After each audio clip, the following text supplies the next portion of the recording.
Hi, everybody. Welcome to our today event with a talk with Hashem Al-Ghaili, a science communicator from the Arab world.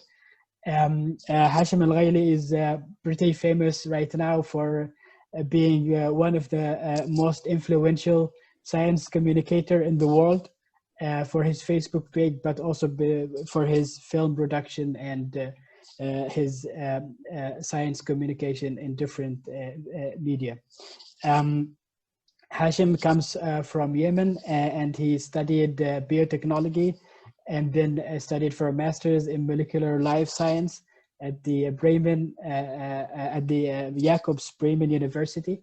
After graduating, he then began his career as a science communicator, which shown to be very successful. So we are happy that Hashem has accepted the invitation to give a talk to show his to tell us about his career and how important is also science communication and relevant for the Arab world, but also for the whole world. So thank you. Thank you so much for the wonderful introduction. It's great to be here. Thank you also for the invitation. So yeah, my journey with science communication started actually in 2009. So in 2009, I was introduced to Facebook for the first time. And I saw that it was a fertile ground that would allow you to reach people online. And so I decided that I'd like to share my interest in science and technology and nature with the rest of the world, an interest that I have been developing since childhood. So basically, since childhood, I used to publish content on children's magazines. Yeah, and it was really exciting to see that whatever I shared on children's magazines was being read by thousands of children who also read these magazines. And so during my bachelor studies, I was introduced to social media. And at first, of course, that was Facebook, 2009, peak time for Facebook as well. And I started sharing content. Mainly it was articles, infographics, and really just text of different scientific concepts that I used to explain in simple words. And it really started to kick off, but you know, sometimes we turn off Facebook because we have exams. So it was on and off sometimes until I graduated from I graduated from Jacobs University Bremen in 2015. When I reactivated my account, it was still a Facebook profile. So basically it's a Facebook profile and I'm sharing the content mainly with my friends, and then it was open and there were more and more people joining and subscribing to see the content. But in 2015, there was a big transition. I converted the Facebook profile into a page. And the reason why I did this was because the Facebook page provides you insights, which is basically analytics. It tells you which videos people are watching, how many minutes they are watching of each type of video, what kind of content they are looking for, what should you focus on. So if you look at these numbers and you optimize your strategy, you can be successful. So that was one of the reasons. The second reason behind the success was the fact that Facebook started paying attention to videos, and that was in 2015. So I thought maybe it was time to transfer the content from the traditional style, which is articles and images and infographics, into videos. And my main focus was videos. Now today it's among the top 10 worldwide in terms of being one of the sources of information in terms of science and technology and nature, astronomy, physics, chemistry, and it has millions of returning visitors every week. And we're talking about globally. which is something that I didn't really expect, to be honest, because to me, it was just focusing on my passion and doing the thing that I love. Everything else is just the byproduct of doing what I love. So yeah, August 1, 1st of August 2015 is when I converted the profile into a Facebook page, which now has over 32 million followers. And the main topics that I cover basically center around science, nature, medicine, technology, and the environment, of course.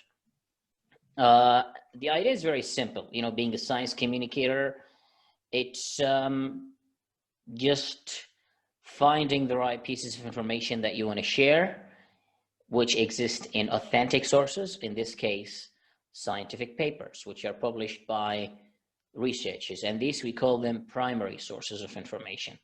And as a science communicator, you are basically bridging the gap between scientists, their work, and the general public, while also maintaining integrity and credibility.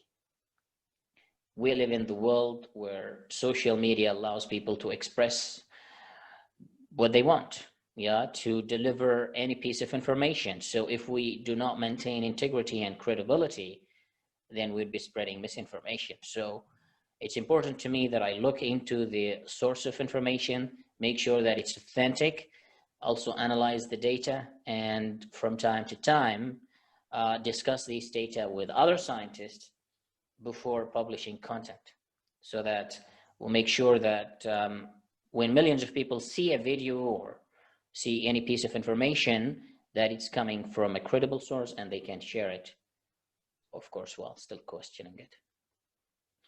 And the reason why I love doing this is, first of all, it's my passion, and I really love doing it. Second, we live at the age of digital information, where everything can be accessed easily. A lot of people now have their cell phones. Just think about it, even in rural areas, in remote areas, where people previously had no access to internet or phone, and you can deliver to them up-to-date information in simplified manner. I think it's great. Plus, there is a spread of misinformation, and we want to fight that by spreading authentic information. When you provide the internet with authentic information, it would also be easily accessible, and when people search through Google or search through Facebook, or they will find something that might challenge an idea that existed in their minds before. And this new information is based on scientific evidence. And I feel like if you know how to communicate science, it becomes a responsibility to share authentic sources of information and to be responsible with whatever you share with the general public. Now, there are a number of types of content. You've got articles that could be up to 500 words. Sometimes they can actually be detailed articles that can go beyond 800 words. But articles are great, except they can be very detailed, and in modern times, people just want an easy, short delivery of information. They just want the basic. Those who want to get more details, they can read articles, but those who want just the basic, they watch videos that are really short and up to the point. So this is one of the types of the content. Second is infographics, and third is videos. So infographics are really colorful, basically colorful content. When you see them on your news feed, you stop by and you're like, all right, this looks really appealing and it looks visually engaging. So because of its visual style and because it's colorful and it summarizes information, you stop by and you read it, and it tells you a lot. For example, you see here some colorful infographics that I have made, and one of them, for example, summarizes a paper. It summarizes the abstract of a research paper, sometimes even more than one paper, and provides you just what you need to know in simple words. And these infographics, when they're published, they're always combined with links to the original sources so that people can click to find more and to learn more about these sources of information and to get even more details about them. Then you also have pictures that are combined together, also colorful pictures, and they make you interested in astronomy or geology or chemistry. And so infographics are really powerful tools if they are being used in the right way. When the coronavirus pandemic started, I was creating coronavirus news, which is basically daily updates, summarizing up to 8 stories a day on what's happening, how the virus is evolving, what's new regarding the disease, how many cases, deaths, and on daily basis. And of course, that was during the first wave. Now that we have a second wave, this might need to be brought back, but it was really helpful and it was getting a lot of attention. People wanted to learn about the coronavirus, and the infographics, looked really nice as well. There was also a lot of video content that I published around coronavirus. There's a lot of attention for it. And I still publish a lot of content about coronavirus. In fact, I cover a lot of topics these days, and especially that we're now seeing a spike in the number of cases, and more studies are coming out highlighting what is changing about the virus. Also, a very important thing is actually conducting interviews with scientists, which is something that I have been doing for a while, especially during the pandemic when it was the peak time. And so I would contact researchers working in different fields. Some of them are working on the vaccine development, or epidemiologists who can tell us about what should we expect in the next few months. And I was recording these interviews, editing them, and then publishing them online. And there was a lot of attention for these interviews as well. So sometimes these interviews are live and they permit people to ask questions to the scientists directly. So instead of just watching a video, this time you are basically connected to the researchers right away, and you can ask your question and your question is answered by a scientist, which is amazing, that we can connect scientists to the general public to answer their questions right away. As of now, there are over 16 billion views in all the videos that I have published on social media. What I use is basically a number of tools. I have trained myself to edit the videos myself. I use Adobe Premiere. There is DaVinci Resolve that a lot of people use, but I haven't really gotten into that. And I upgraded my skills to create 3D animations and motion graphics with Adobe After Effects, 3ds Max, and Blender. And so one thing about being a science communicator is that you don't want to really stick to the same style forever to the point where it becomes boring. You want to keep upgrading your skills. You want to make sure that you continue delivering new type of content with a much more engaging style over time. It's part of adapting to changes as well. Sometimes the algorithm on social media presents a problem, and this problem is that you can't reach more people, either because the style becomes outdated and you really need an upgrade in the template that you're working with, or because the algorithm is now shifting towards showing content from friends rather than pages. And this does not only apply for Facebook, it also applies to other social media channels. So you need to continue upgrading your skills, learning new tools to make sure that you can adapt to any changes on social media, whether basically you're being a science communicator or working in any other field. Now, what makes these videos successful? Well, first of all, you have to take care of the content quality. You can't randomly choose topics. And content quality is you know, when you ask yourself, is this something that I would share with my friends? Is this something that I would share with people around me? That means it's a quality content which directly connects to you. It directly also affects people, and it's something that they want to learn. There are thousands of scientific discoveries that are being published every day, and you can't really cover everything, so you have to be selective. And when you're being selective, you need to choose some of the best quality papers and content to publish. Then the language simplicity, and this is very essential. You need to make sure that you are simplifying the scientific language as much as possible, because your audience could be people who have not previously studied science. They don't have degrees in science, physics, chemistry. So you need to break down these complicated concepts and make it easy to make them easy to understand. Then you have visual presentation, in which you take care of the kind of footage you choose, and to make sure that the video is appealing and visually engaging. You have beautiful animations. And a very important thing is, when we talk about visual presentation, is the first 3 seconds of a video.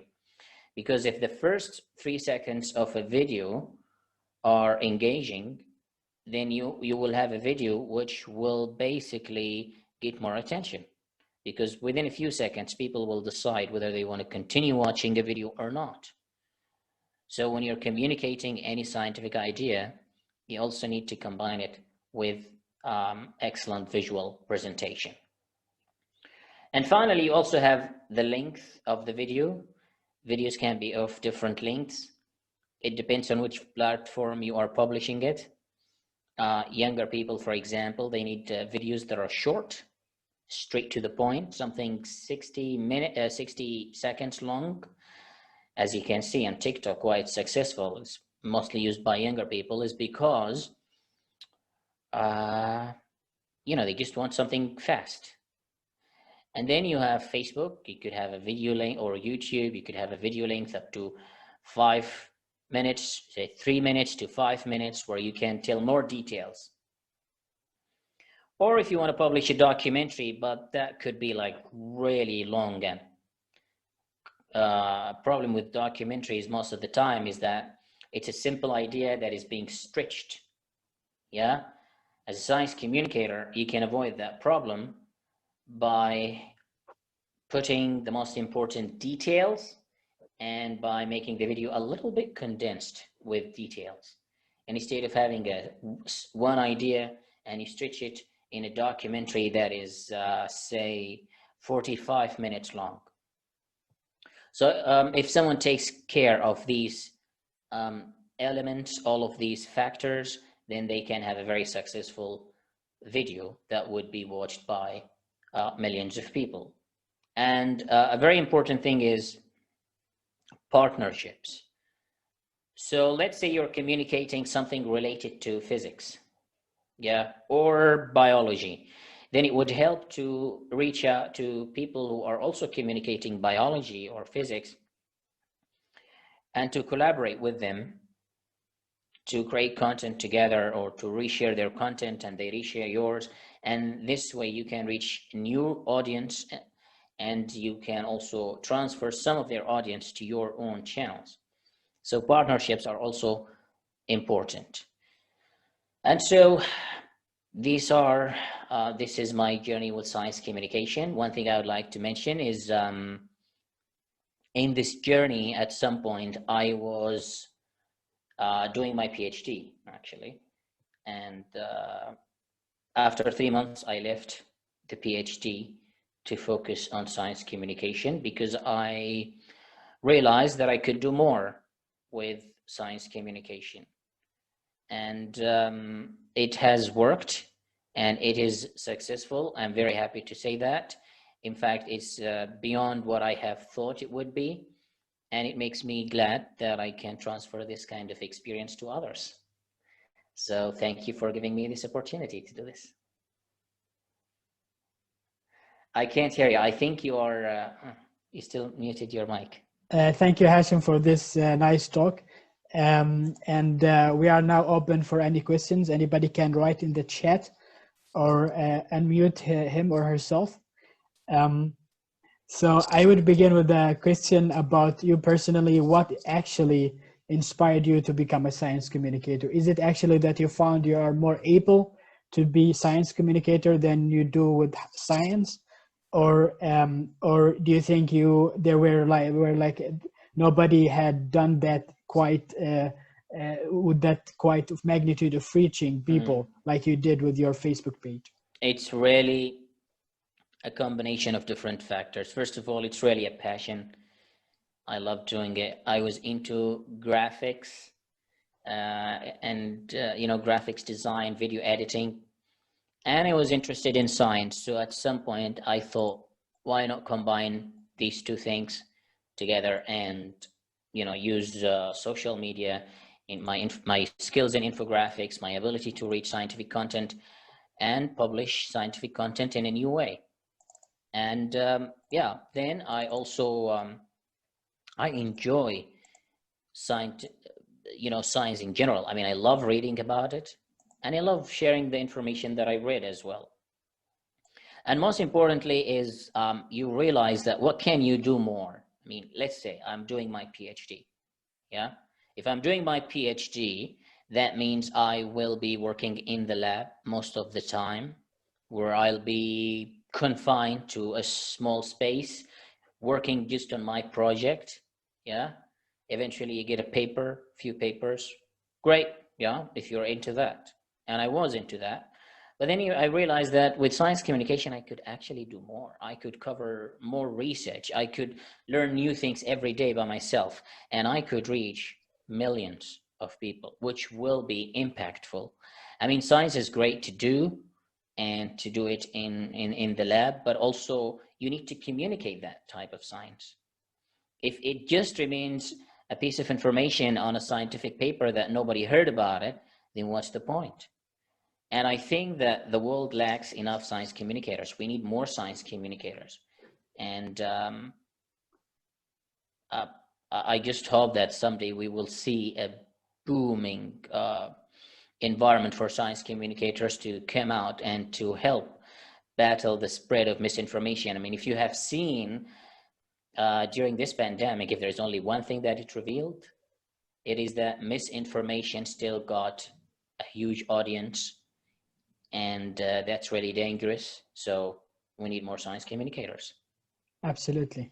So thank you, Ella, for your question. Here's a question from Ella. She says, how do you choose actually a topic, and how does a typical work day look for you? Yeah, well, choosing a topic depends on how connected it is to people generally. Like, let's say, talking about a new discovery regarding stem cells to treat a disease, or a new discovery related to the human body, a new organ or a new cell. It's something you feel connected to because you want to learn about yourself, you want to learn about your environment, you want to learn about the universe around you. So choosing the topics, first of all, of course, it has to be interesting to me as well, but also connected to people. So that's how I choose the topics. Then, as for our typical working day, we've got the script. First thing is writing, then video editing. Actually, up until the page was around 22 million, I was doing it by myself, but now I have a team. So two people are also assisting me in this with the editing and the writing as well. And yeah, I publish and schedule the content by myself. I also write and narrate new content and try to find new ways to present the content. Every day I also learn about social media, like, hey, what are the changes that have happened today? And then also I also narrate videos for scripts that I have written and edit them. If you see also my TikTok, I expanded to TikTok recently. And yeah, I make these videos by myself. Great. There was also a question from Sarah about how much does it actually on average take you to prepare a video? Because the quality is actually very good. So we're wondering how long would it take you to do? Well, that's a good question. It's 3 videos a day. Oh, yeah, very productive. It is actually. Well, I'll tell you why it's easy to make 3 videos a day nowadays. Well, first of all, the tools have improved dramatically to the point where you can create a template and you can use that template to speed up the workflow. Yeah. Second, what makes it easy and fast is that I don't have to go out there and shoot every scene by myself. There are websites that deliver stock footage and you can subscribe to them to download stock footage, stock music. Previously in the past, you would have to go out there and shoot the footage by yourself, perhaps also hire somebody to compose music. But these things have changed now. You know, I mean, there are like a limited number of websites that offer these really cheap services of providing you stock footage, stock music, and this allows you to produce more content that is also of top quality.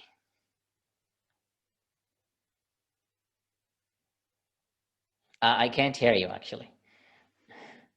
Okay, thank you for this information. And my next question is about the impact of all of these. So you have proven to be a very successful science communicator, proven to be that science is popular for the world. People need to very passionate to know about science, and that's why we see a lot of people in your channels. But do you think that science communication as a profession should be taught in universities, because they are now in the Arabic world nothing like a career for someone who has the talent to be a science communicator? Or do you think it's just for people who have already a scientist or have studied science, that they can switch to science? We have seen like Stephen Hawking, the very popular scientist and a science communicator. Carl Sagan also. Richard Feynman. Exactly. So what's your thought on that? Do you think science communication should be?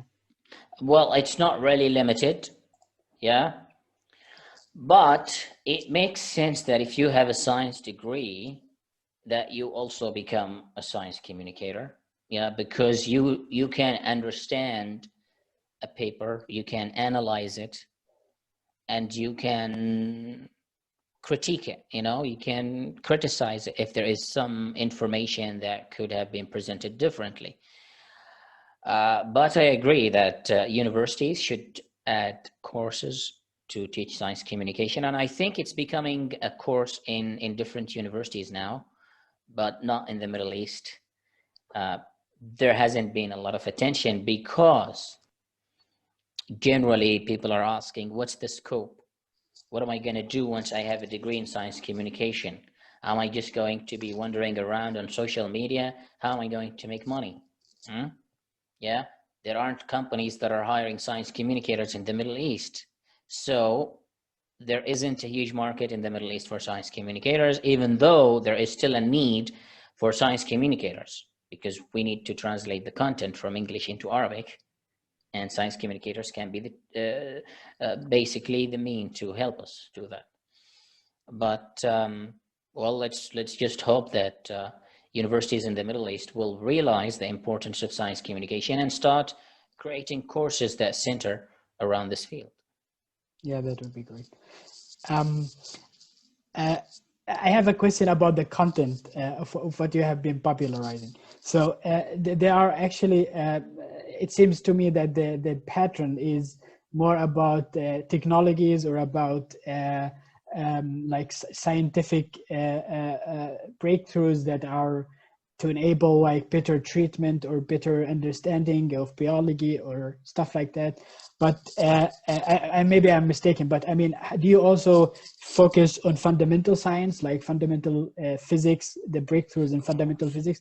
Because this is also an area which is very technical and needs a lot of bridging between. Definitely. I don't know if you've seen, but there have been a lot of videos where I post explainer videos, explainer content. That's called explainer.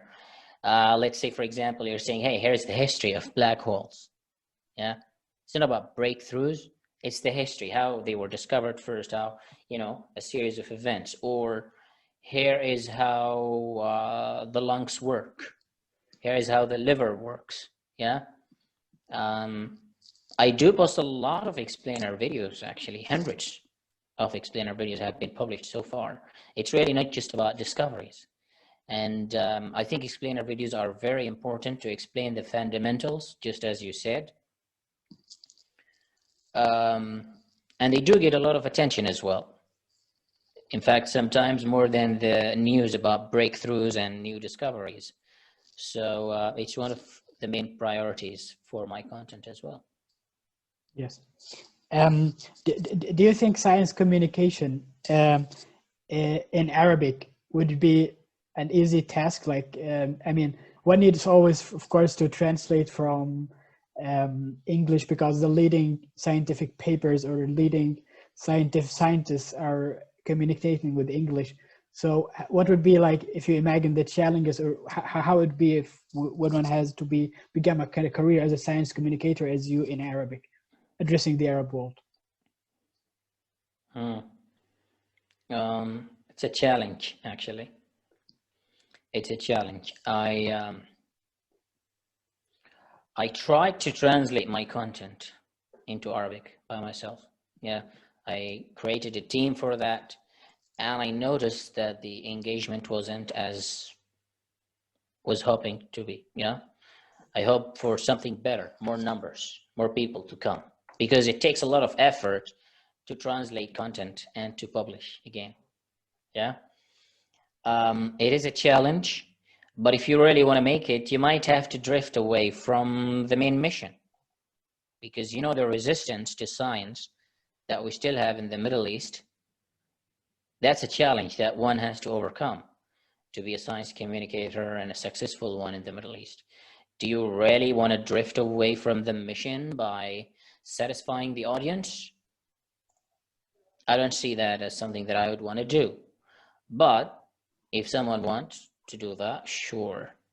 I mean, I tried to translate the content. I wasn't really satisfied with the numbers, so I terminated that project and suspended it, of course. Perhaps I'd revisit it again once I come to an understanding that things are changing. Yeah, you have once mentioned in a DW interview that one of the challenges is also the technology. That in the Middle East we don't have a lot of technology that young people can jump in the science communication world. But I think you agree with me that now, because of social media and because of internet, people also in Yemen or in Saudi Arabia or wherever in the Arab world can also easily establish their own venues for science communication. That's right. Absolutely, yeah. I mean, that's not a problem anymore. I think in Yemen it's still a problem with the internet access. Yes. You know that, right? The access to the internet is very expensive. It's really not cheap. We still view it as a luxury commodity, and that's a problem, to be honest. And I think this applies to some other nations in the Middle East where there is access to the internet, but it's still expensive or very slow. That can still create a little bit of limitation of technology. However, in terms of computers and tools, they are always available. And if the internet problem is solved, I think we would see a massive number of new communicators coming out. Yeah. And I think this relates to a question that was asked anonymously, is about how actually your type of science communication differs from traditional science journalism, for example, traditional channels like Discovery and so on. I think because, as you said, Facebook is, science communication on Facebook is fast,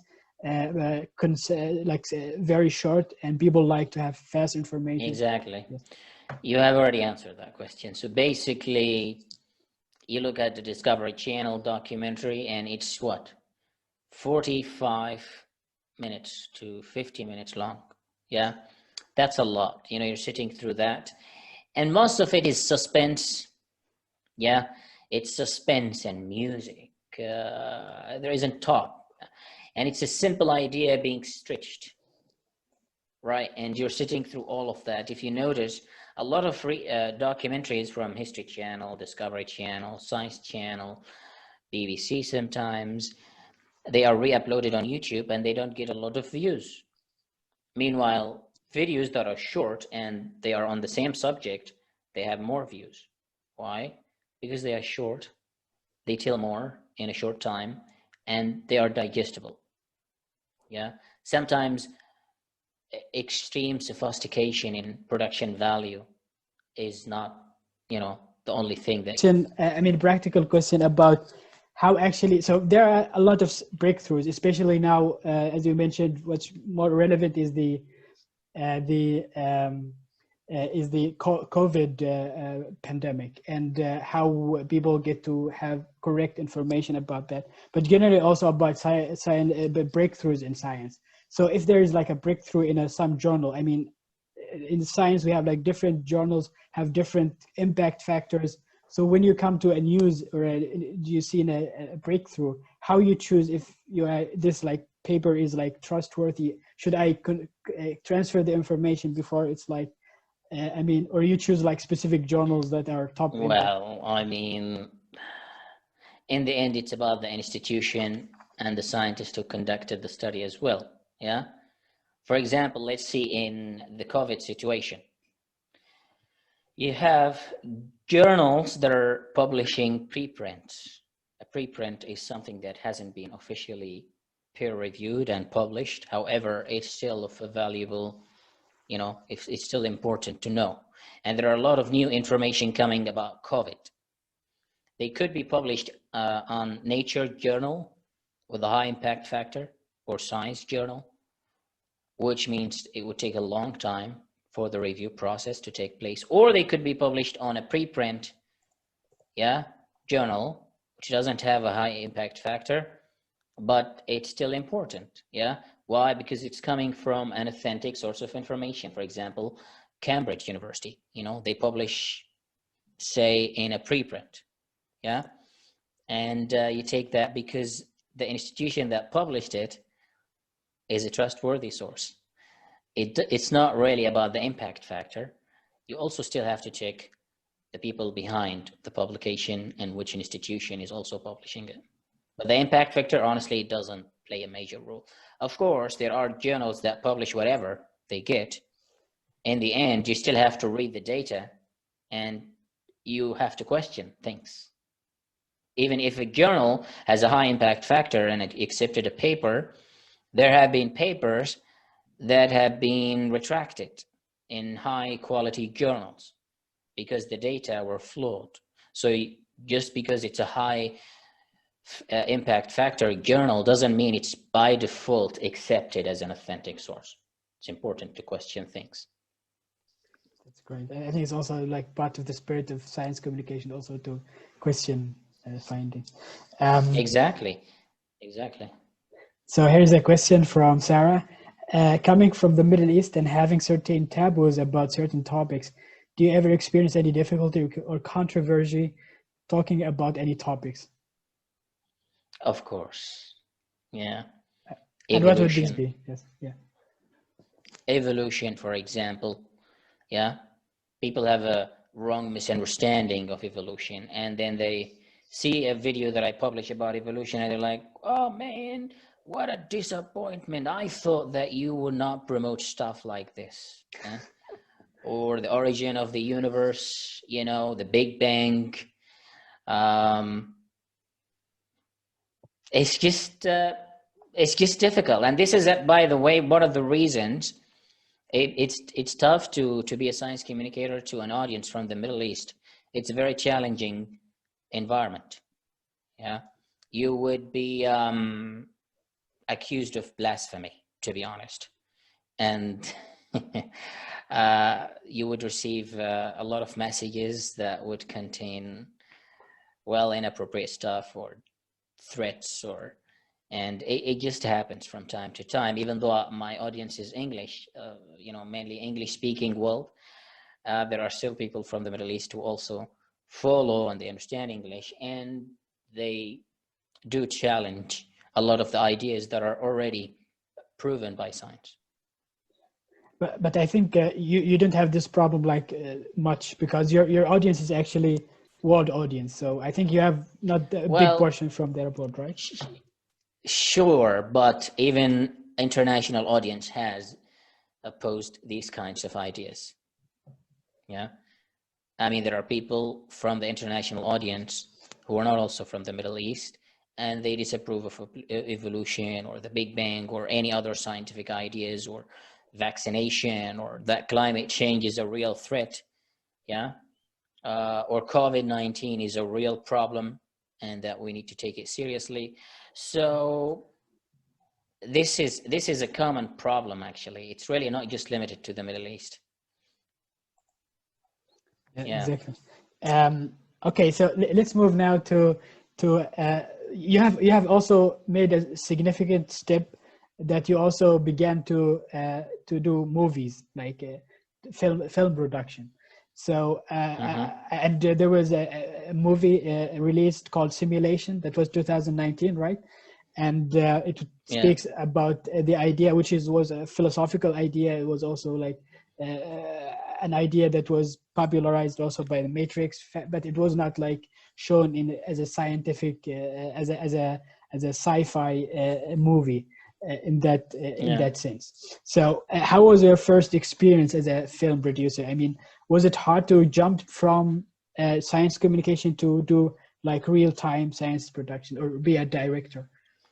It's really not that easy, to be honest. I never thought it'd be a little bit complicated. The thing is, when you are a science communicator, you're basically using stock footage most of the time.